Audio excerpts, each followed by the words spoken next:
नमस्कार, हेल्थ 24 में आपका बहुत बहुत स्वागत है। मैं हूं पल्लवी झा। आज हम आपके शरीर के बेहद जरूरी अंग किडनी के बारे में बात करेंगे। आजकल कम उम्र में ही लोगों को किडनी से जुड़ी समस्याएं होने लगी है।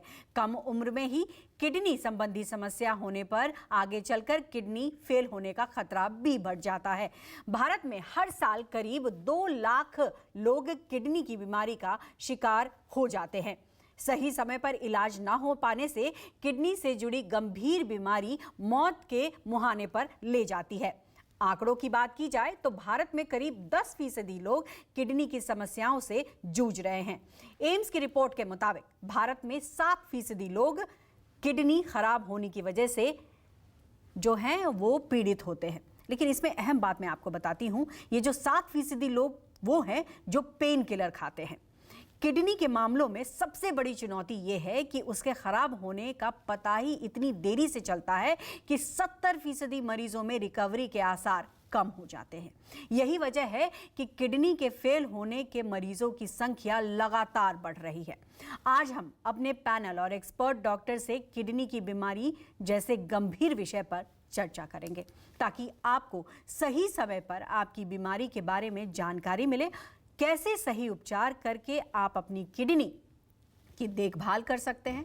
हमारे साथ बात करने के लिए 2 अहम डॉक्टर मौजूद हैं जिनसे हम जानेंगे कि आखिर किडनी की बीमारी बिना दस्तक दिए ही कैसे मौत के चपेट में ले लेती है। तो बहुत सारे सवाल हैं, लेकिन इन सवालों के जवाब हम डॉक्टरों से इसीलिए समझते हैं ताकि आपको सही जानकारी मिले और आप सही समय पर इसका उपचार करा सकें। तो किडनी की बीमारी, जिस तरीके से हमने कहा, एक बहुत महत्वपूर्ण बात है कि 7% जो लोग हैं वो किडनी की बीमारी से इसलिए जूझ रहे हैं क्योंकि वो पेन किलर्स लेते हैं। अब आप सोच रहे होंगे पेन किलर किस तरीके के और किस समय लेते हैं जिससे कि किडनी की बीमारी बढ़ रही है। तो अमूमन आपने देखा होगा कि जब सिर में दर्द होता है, बदन में दर्द होता है, पेट में दर्द होता है तो आप एनाल्जेसिक लेते हैं, यानी पेन किलर्स लेते हैं, और यही पेन किलर्स आपके किडनी को इफेक्ट करना शुरू कर देता है। अब आपका सवाल आपके जहन में यह भी होगा कि क्या अगर कभी कभार पेन किलर खाया जाए तो ऐसे किडनी में असर हो सकता है? तो देखिए, लगातार जो है दवा खाने से बहुत ज़्यादा समस्या हो सकती है, लेकिन कभी कदाल खाने से ये समस्या उतनी नहीं होती है। लेकिन किस तरीके से किडनी से जुड़ी बीमारियां हैं उसके बारे में जानकारी हम आपको दिखा रहे हैं। लगातार आप देख सकते हैं टीवी स्क्रीन पे कि किडनी में पथरी और सूजन होना, पथरी की समस्या बहुत आम है और उसमें सूजन भी हो जाना बहुत आम बात है। किडनी में सिस्ट की समस्या भी बहुत लोगों में देखी जाती है और उस सिस्ट को लेकर कई बार जो है समस्या गंभीर भी हो जाती है। यूरिन में संक्रमण होना, ये भी एक समस्या है। डायलिसिस नेफ्रोटिक सिंड्रोम जो है वो भी किडनी से जुड़ी समस्या है। तो इस तरीके की कई ऐसी समस्याएं हैं। साथ ही साथ 2 बड़े इंपॉर्टेंट रोल अगर हम देखें तो एस्पेक्ट है, रोल नहीं हम कहेंगे इसको, इसके किडनी के 2 एस्पेक्ट महत्वपूर्ण विंग हैं। एक पहला होता है अक्यूट किडनी फेलियर और दूसरा होता है क्रॉनिक किडनी। तो इन दोनों में किस तरीके का डिफरेंस होता है, किस तरीके की समस्याएं होती हैं, वो भी हम अपने एक्सपर्ट से समझेंगे और जानेंगे, क्योंकि ये भी कहा जाता है कि किडनी की जो समस्या है कई बार बहुत देर में पता लगती है और जब ये देर में पता लगती है तब तक काफ़ी वक्त गुजर चुका होता है। तो 2 एक्सपर्ट जो हमारे साथ जुड़ेंगे तो मैं तारुफ करा देती हूँ। सबसे पहले डॉक्टर भौमिक हमारे साथ जुड़ेंगे जो कि डिपार्टमेंट ऑफ नेफ्रोलॉजी एम्स से हैं, और साथ ही साथ हमारे साथ डॉक्टर तनुजा निसारी भी जुड़ेंगी जो कि all India institute of Ayurveda की डायरेक्टर हैं। तो यानी एलोपैथ और आयुर्वेद दोनों से विभागों से जुड़े लोग हमारे साथ इस वक्त जुड़ेंगे और आपको सही सलाह, सही जानकारी देंगे ताकि किडनी की रक्षा आप कर सके। जिस तरीके से किडनी की हम चर्चा कर रहे हैं, थोड़ी देर में हमारे गेस्ट भी जुड़ जाएंगे, लेकिन यहाँ महत्वपूर्ण है समझना कि देखिए, किडनी का काम होता है कि आपके ब्लड को फिल्टर करना। साथ ही साथ किडनी के और महत्वपूर्ण आयाम है और इन आयामों को देखते हुए बहुत ज़रूरी है कि किडनी को बचाना चाहिए, बचाए रखना चाहिए। इसीलिए बहुत सारे ऐसे उपाय हैं जिससे कि किडनी को आप खराब होने से बचा सकते हैं। सबसे अहम बात यहाँ पर यह है कि लाइफस्टाइल, डाइट, ये दो बहुत महत्वपूर्ण बातें हैं। अगर लाइफस्टाइल और डाइट में अगर किसी तरीके की दिक्कत आती है तो वो सीधा असर किडनी पर करता है और फिर आपको पता ही नहीं चलता और वो फिर ऐसे कगार पर ले आता है जहाँ किडनी को बचा पाना मुश्किल, यानी कि इंसान को बचा पाना बहुत मुश्किल होता है। धूम्रपान ना करें, शराब का सेवन ना करें, दिन भर में 7 से 8 ग्लास पानी पिएं, बहुत ज़रूरी है। पानी का जितना इंटेक बढ़ेगा उतना किडनी सही रहेगा। हेल्दी फूड खाना, प्रोटीन वाले फल, मोटे अनाज खाएं, ये जो तमाम तरीके हैं उसको अपनाएं तो आप फिट रहेंगे, हेल्दी रहेंगे। और सबसे अहम चीज़ और भी है जिसमें जिन व्यक्ति को, अगर हम डायबिटीज़ की बात करें या फिर हम बात करें ब्लड प्रेशर की, इन दोनों मरीजों को खास ख्याल रखना पड़ता है। पेन किलर्स की, जैसे मैंने कहा, पेन किलर से 7% लोगों की किडनी ख़राब हुई है। साथ ही साथ इलाज में जो देरी होती है उसमें 70% मरीजों में रिकवरी कम हो जाता है। किडनी फेल हो जाने से मौत के आंकड़े में भी लगातार इजाफा होता दिखाई पड़ रहा है। भारत में हर साल 2 लाख लोग किडनी के शिकार होते हैं, बहुत बड़ा आंकड़ा है। और महिलाओं में किडनी की समस्या सबसे ज़्यादा है और ख़ासकर ये कहा जाता है कि पोस्ट प्रेगनेंसी किडनी की समस्या बढ़ जाती है। तो यानी जो गर्भवती महिलाएं हैं और जब पोस्ट प्रेगनेंसी किसी तरीके की समस्या उनको समझ में आती है या सिम्टम्स दिखाई पड़ता है तो तुरंत वो डॉक्टर से संपर्क करें और जाने कि कहीं कोई किडनी से संबंधित समस्या तो नहीं बढ़ रही है। और पेन किलर्स को लेकर खासा एहतियात बरतने की ज़रूरत है क्योंकि आजकल लोगों में काफ़ी ज़्यादा पेन किलर्स का सेवन शुरू हो गया है। लोग किसी भी छोटी चीज़ के लिए पेन किलर्स का इस्तेमाल करते हैं, दर्द बर्दाश्त नहीं करते हैं और तुरंत ही पेन किलर्स खा लेते हैं, जिसकी वजह से किडनी पर सबसे ज़्यादा असर पड़ता है। तो ये सारी समस्याएं हैं। इसी बीच हम ये भी जानकारी दे दें कि 2 बड़े अहम डॉक्टर हमारे साथ जुड़ेंगे जो कि जानकारी देंगे आपको कि किस तरीके से किडनी को प्रोटेक्ट करके रखना है, किस तरीके से खान पान होना चाहिए, लाइफस्टाइल किस तरीके का होना चाहिए, अक्यूट जो किडनी फेलियर्स हैं वो किस तरीके का होता है, लाइफस्टाइल डिजीज़ की वजह से किडनी पर किस तरीके का इफ़ेक्ट पड़ता है, किडनी में पथरी हो जाए तो फिर किस तरीके से इलाज कराना चाहिए। तो ये सारी जानकारी अभी कुछ ही देर में हम अपने एक्सपर्ट से लेंगे।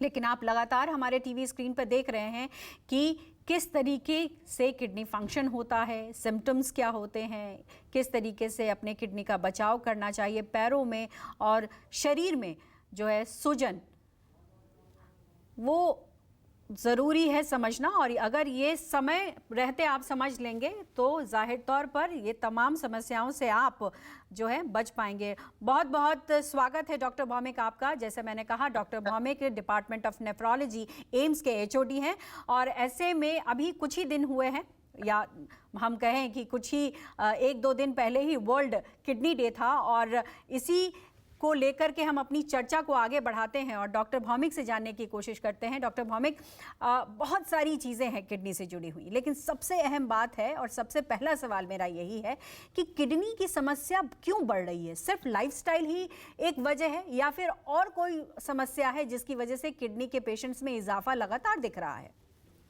जी नमस्कार। जैसे आपने ठीक कहा कि आजकल किडनी की समस्या बढ़ रही है। इसके 2-3 वजह है। एक तो अब पॉपुलेशन में मोटापा बढ़ रहा है, लोगों का लाइफस्टाइल बदल गया है, इसीलिए ब्लड प्रेशर, डायबिटीज़ का जो है परिमाण वो भी बहुत बढ़ गया है। और दोनों ब्लड प्रेशर और डायबिटीज़ जब लंबी दौर तो चलते रहती है तब गुर्दे पे उसका बुरा असर होता है। तो डायबिटीज़ और बीपी के वजह से हमारे पॉपुलेशन में किडनी का खराबी हो रहा है। मोटापा जो है अपने आप से भी फिल्टर को खराब करते हैं, उससे प्रोटीन जाना शुरुआत हो जाता है और इसीलिए गुर्दे खराब होते हैं। जैसे आपने सही कहा कि पेन किलर्स जो लोग ओवर द काउंटर लेते हैं वो अगर आप लंबी दौर तक लेंगे तो उससे गुर्दे खराब होते हैं। दुख की बात यह है कि कभी-कभी पथरी की बीमारी जो आसानी से इलाज किया जा सकता है, वो अगर आप ठीक से इलाज नहीं करेंगे तो किडनी में इन्फेक्शन होगा और फिर बाद में जाके किडनी खराब हो सकता है। तो ये 5-6 वजह है जिसके लिए आजकल किडनी की बीमारी बढ़ रहा है। अच्छी बात तो यह है कि आजकल जागरूकता भी काफ़ी बढ़ी है, तो इसलिए जाँचें भी ज़्यादा हो रहे हैं, तो लोगों को पता चल रहा है कि किडनी की बीमारी बढ़ रहा है। लेकिन और भी जागरूकता बढ़ाना ज़रूरी है ताकि लोग सही समय पे अपना जाँच करा लें। सिंपल जाँच है, पेशाब की जाँच, उसमें हम प्रोटीन का लीकेज देखते हैं और अगर खून है वो देखते हैं और ब्लड में यूरिया क्रिएटिनिन देखते हैं। इसी 2 जाँच से आसानी से गुर्दे का बीमारी पता चल जाता है। चलिए, इस पर हम आगे भी चर्चा करेंगे, लेकिन एक और महत्वपूर्ण जानकारी हम आपसे चाहेंगे कि कहा जाता है कि बहुत सारे ऐसे किडनी की समस्याएं हैं जो काफ़ी देर के बाद पता चलती है, और ऐसी स्थिति में पता चलती है कि लोगों का इलाज कर पाना फिर संभव भी नहीं हो पाता है। ये किस तरीके की समस्या है और इसमें लोगों को क्या करना चाहिए? जी, बहुत अहम सवाल है आपका। तो मैं ये बताऊंगा श्रोताओं को कि दर्शकों को कि किडनी की बीमारी दो तरीके के होते हैं। एक है जिसको हम अक्यूट कहते हैं, अक्यूट किडनी डिजीज यानी अक्यूट किडनी फेलियर, मतलब अचानक गुर्दा खराब हो जाता है, यानी कोई दस्त हो या ब्लीडिंग हो या उल्टियाँ हो, गुर्दे अचानक खराब होते हैं तो तुरंत पता चल जाता है, क्योंकि तब सूजन आ जाता है, लोग परेशान हो जाते हैं।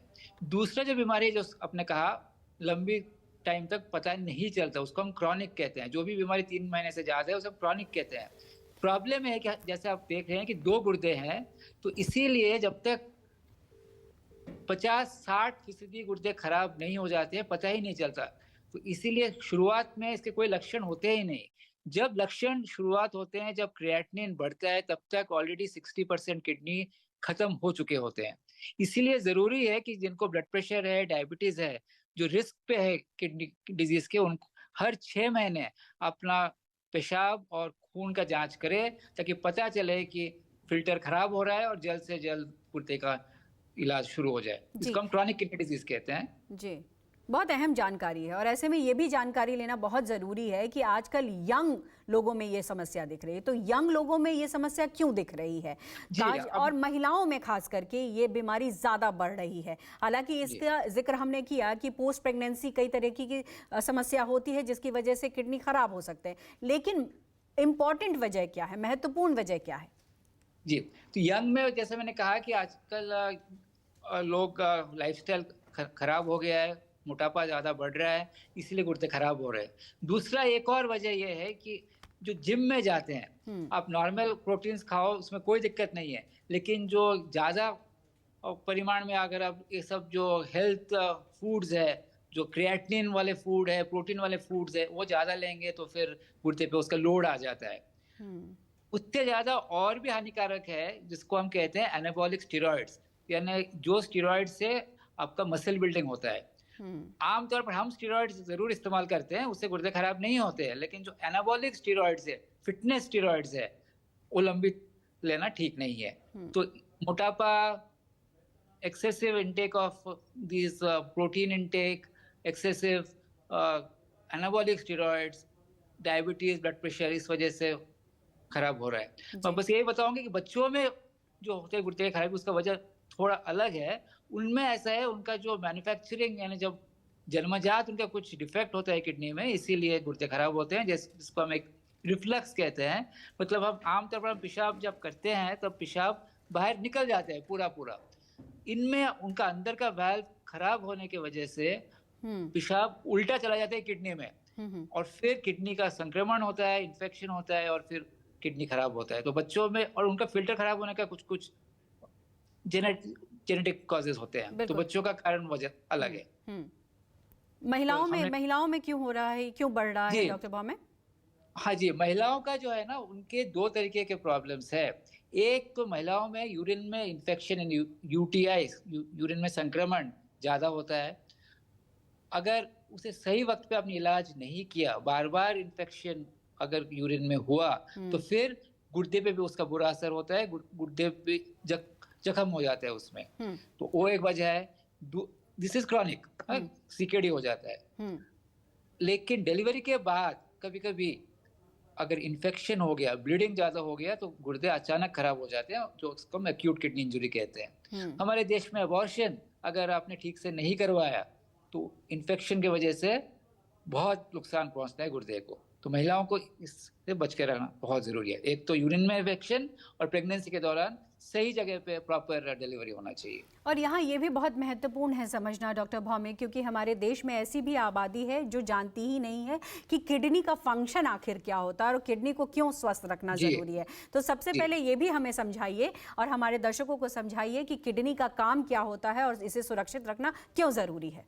जी, आपने तो शुरुआत में बताया था कि किडनी का जो मेन काम है वो है कि जो गंदगी है शरीर का वो निकाले, पेशाब में पानी निकाले, ताकि अगर कम पानी पिए तो कम पेशाब होगा, ज़्यादा पानी पिएँगे तो ज़्यादा पेशाब होगा। इसके अलावा और बहुत सारे किडनी के फंक्शंस हैं। हमारे बॉडी में हम जो खान-पान करते हैं उससे एसिड बनते रहता है। मैं हमारा पेट के एसिड के बारे में नहीं कह रहा हूँ, मैं हमारे ब्लड के एसिड के बारे में कह रहा हूँ मैं।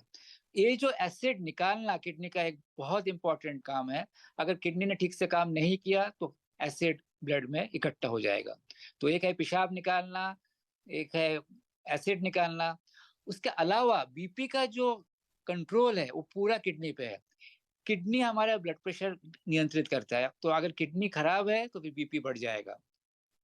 हमारा जो हीमोग्लोबिन है, जो खून की लाली है, वो बनता तो है रीढ़ की हड्डियों में, लेकिन उसका जो स्टिमुलस है, जो पीछे से जो काम करता है वो है किडनी। तो किडनी की बीमारी में हीमोग्लोबिन कम हो जाता है। हड्डियों की मजबूती, हर कोई आजकल विटामिन डी तो खा लेता है, विटामिन डी जरूरी है, कैल्शियम भी जरूरी है, लेकिन विटामिन डी जो हम खाते हैं उसका कोई इफेक्ट नहीं होगा जब तक किडनी उसे एक्टिव नहीं बनाएगा। इसीलिए हड्डी की मजबूती के लिए किडनी का फंक्शन बहुत जरूरी है। तो आप आसानी से आप समझ सकते हो कि अगर किडनी खराब हो रहा है तो क्या होगा। सूजन होगा, आंखों में सूजन होगा, बीपी बढ़ेगा, हीमोग्लोबिन कम होगा, हड्डियां कमजोर होंगे, एसिड बनेगा। तो ये हम्म। बहुत आसान है एक्चुअली। तो आप ये करेंगे तो जांच में आपको पेशाब का जांच, जैसे कि मैंने जी। कहा, पेशाब में आपको यूरिन में प्रोटीन देखना है, ब्लड देखना है, और ब्लड में आपको यूरिया क्रिएटिनिन देखना है। अहम जानकारी एक्चुअली है बहुत और ही इस बिल्कुल अहम जानकारी आप दे रहे हैं और मुझे लगता है हमारे दर्शकों को इससे बहुत ज़्यादा फायदा मिलेगा। लेकिन इस बीच हम एक और जानकारी दे दें कि डॉक्टर तनुजा नेसारी, जो कि director all India institute of Ayurveda हैं, वो किसी कारणों से नहीं जुड़ पाई हैं। लेकिन हम आयुर्वेद से जुड़े आपके जो भी प्रश्न होंगे वो भी हम देंगे। लेकिन ज़रूरी है यहाँ पर ये समझना कि किडनी को कैसे सुरक्षित और स्वस्थ रखा जाए, जिसको लेकर के डॉक्टर भौमिक लगातार बता रहे हैं कि देखिए किस तरीके के सिम्टम्स होते हैं, किडनी का फंक्शन किस तरीके से होता है, किस तरीके से ये बीमारी एग्रेवेट करती है यानी बढ़ जाती है। तो बहुत ध्यान देने की ज़रूरत है किडनी को। और ऐसे में डॉक्टर भौमिक, ये भी सवाल उठता है कि इस बार जैसे वर्ल्ड किडनी डे मनाया जा रहा है और इसमें ये थीम रखा गया कि हेल्थ फॉर ऑल, इस थीम के पीछे का मकसद क्या है? सिर्फ भारत में नहीं, पूरी दुनिया में भी हम देखें तो किडनी के पेशेंट्स में लगातार इजाफा हुआ है। लोगों को ये ज़रूर कहा जाता है कि सिगरेट स्मोकिंग नहीं करनी चाहिए, शराब का सेवन नहीं करना चाहिए, लेकिन बावजूद इसके कहीं ना कहीं लोगों में जागरूकता की कमी है। इसकी वजह से भी किडनी के केसेस में लगातार इजाफा हुआ है। जी। देखिए, जो वर्ल्ड किडनी डे है 2006 से मनाया जा रहा है, तो हर साल कुछ ना कुछ थीम रहा है। तो शुरू में थीम यही था, सीकेडी यानी chronic kidney disease, acute kidney disease, महिलाओं में किडनी डिजीज, बच्चों में किडनी डिजीज, ट्रांसप्लांटेशन। तो ऐसे हर साल हम कुछ ना कुछ ऐसा थीम रखा है। अभी हमारा थीम है किडनी हेल्थ फॉर ऑल। इसका महत्व ये है कि हम चाहते हैं कि दूर दूर सब शहरों में, गांवों तक ये मैसेज पहुंच जाए कि गुर्दा कितना अहम प्रत्यंग है और इसका फंक्शन क्या है, इसका जल्द से जल्द कैसा इसका निदान किया जाए और इसका उपचार क्या हो। तो हम चाहते हैं कि समाज के सभी वर्गों को इसका फायदा मिले। इसीलिए हम इसे कह रहे हैं कि किडनी हेल्थ फॉर ऑल, कि नॉट ओनली जागरूकता बढ़े, लेकिन उनका डायग्नोसिस हो, उनका उन्हें दवाई भी मिले, और फिर डायलिसिस ट्रांसप्लांट तो करना पड़ेगा अगर गुर्दा फेल एक हो और गया। बहुत महत्वपूर्ण सवाल है डायलिसिस को लेकर के कि आज भी हमारे देश में डायलिसिस जो है वो काफ़ी महंगा है। हर आदमी डायलिसिस करा पाना बहुत उसके लिए सक्षम नहीं हो पाता है। ऐसे में डायलिसिस को लेकर के अगर आपसे हम समझना चाहें तो सरकार के लेवल पर और क्या कदम उठाने चाहिए? हालांकि डायलिसिस को लेकर सरकार, प्रधानमंत्री कई योजना ला चुके हैं, लेकिन ये समझना चाहूँगी कि आखिर और क्या कमी है जिस पर काम करने की ज़रूरत है। और दूसरा बहुत महत्वपूर्ण सवाल है कि किडनी डोनेशन को लेकर के अभी भी हमारे देश में कितनी कमी है और कितनी अभी और काम करने की जरूरत है? जी। आपने सही कहा कि डायलिसिस काफ़ी कॉस्टली रहा है, लेकिन पिछले मैं कहूँगा 5-6 साल में काफ़ी बदल आ चुका है इसमें, क्योंकि सरकार ने काफ़ी ऐसे डायलिसिस सेंटर्स खोला है। हर डिस्ट्रिक्ट अस्पताल में अभी डायलिसिस अवेलेबल है। फ्री डायलिसिस कई स्टेट गवर्नमेंट्स आजकल देते हैं ताकि जो नियंत्रण रेखा से नीचे है उनको डायलिसिस मिले। प्लस एनजीओज है, कुछ कुछ ट्रस्ट है जहाँ से फ्री डायलिसिस मिलता है। तो आजकल हम देखते हैं कि डायलिसिस ऑलमोस्ट हर जगह अवेलेबल है। ऑफ कोर्स अभी भी कुछ कमियां हैं, तो हम मुझे ज़रूर हो जाएगा, लेकिन बट हो रहा है, इसमें काफी प्रगति है। मैं ये भी बताऊंगा कि डायलिसिस दो तरीके के हैं। एक है जो खून का डायलिसिस, जिसे हम हीमोडायलिसिस कहते हैं, जिससे खून निकाला जाता है, साफ किया जाता है और उसे लौटाया जाता है, उसको हीमोडायलिसिस कहते हैं। मशीन के द्वारा किया जाता है, अस्पताल में किया जाता है, हफ्ते में 2 या 3 बार करते हैं, 4-4 घंटे। दूसरा एक डायलिसिस है, वो भी बहुत अच्छा है, वो है पानी का डायलिसिस। वो पेशेंट को खुद करना है, घर में करना है, लेकिन दिन में 3 या 4 बार अपने आप करना होगा। उसका हम ट्रेनिंग देते हैं और वो भी बहुत आसान है और काफी सक्षम, बहुत अच्छा है। तो वो दोनों का खर्चा लगभग एक ही है, लेकिन उसका भी प्रधानमंत्री योजना अभी हो रहा है ताकि इसका भी लोगों को इसका फायदा मिले, घर में बैठ के डायलिसिस करना। तो आपको अस्पताल नहीं जाना पड़ेगा। तो ये जानना बहुत जरूरी है कि पेट का डायलिसिस जो जिसमें पानी इस्तेमाल किया जाता है, इसमें कोई ब्लड का संक्रमण भी नहीं होगा आपको, और ये भी बहुत जरूरी है। आपने कहा ट्रांसप्लांट के विषय में, ट्रांसप्लांट देखिए सबसे उत्तम उपचार है, इसमें कोई शक नहीं है, लेकिन उसके लिए हमें डोनर चाहिए। हर साल जैसे आपने कहा कि 1.5 से पौने 2 लाख लोगों को डायलिसिस शुरू किया जाता है।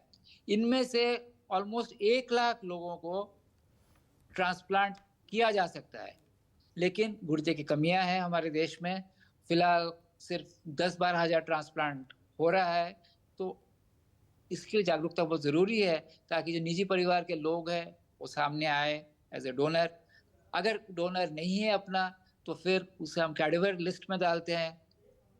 कैडिवर किडनी तो तभी मिलेगा जब आम जनता, जब ब्रेन डेड है पेशेंट, अपने जो निकटतम जो भी रिलेशन है उनका गुर्दा दान करे। जी, क्योंकि लेकिन एक समस्या इसमें डॉक्टर भौमिक ये भी है कि जब भी कैडेवर डोनेशन या फिर किडनी ट्रांसप्लांट की बात होती है तो इसकी प्रक्रिया इतनी लंबी होती है कि कई बार काफ़ी समय लग जाता है।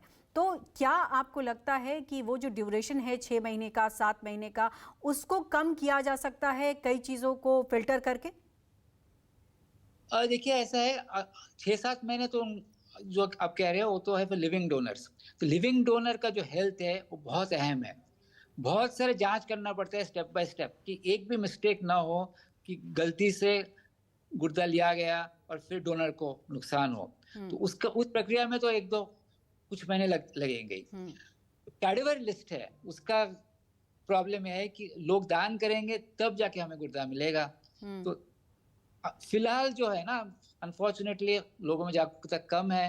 तो जो कंसेंट है, जो पेशेंट का जो रिश्तेदार हैं, जब तक हाँ नहीं बोलेंगे हम तो गुर्दा नहीं ले सकते हैं। तो ब्रेन डेथ का जो कंसेप्ट है, यानी जब ब्रेन परमानेंट खराब हो चुका है उसके बाद इंसान वापस नहीं आ सकते हैं, बस हार्ट बीटिंग है।